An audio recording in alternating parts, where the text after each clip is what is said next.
भगो विश्वरूपः छन्दोऽभ्योऽमृताः सम्बभूव समेन्द्रो मेधया शृणोतु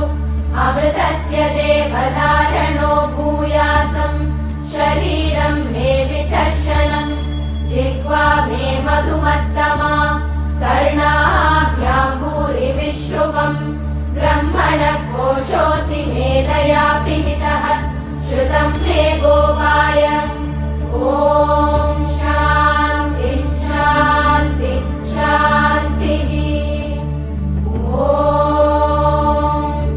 वेदा देवी जुषमाणा न आगाः विश्वाची भद्रा सुमनस्य माना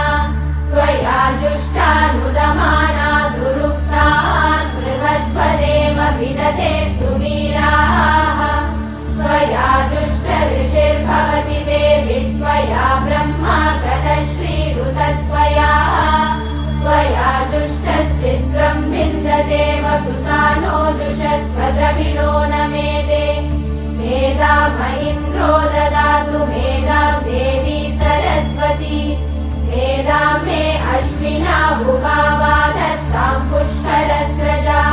अप्सरासु जया मेधा गन्धर्वेषु जयन्मनः दैवी मेधा सरस्वती सामा मेधा सुरभिर्जुषतागु स्वाहा आमा मेधा सुरभिर्विश्वरूपा हिरण्यवर्णा जगती जगम्या ऊर्जस्वती पयसा बिम्बमाना सामा मेधा सुप्रतीका जुषन्ताम् मयि मेधाम् मयि प्रजाम् मय्यग्निस्तेजो ददातु मयि मेधाम् मयि प्रजाम् मयीन्द्र इन्द्रियम् ददातु मयि मेधाम् मयि प्रजाम् मयि सूर्यो व्राजो ददातु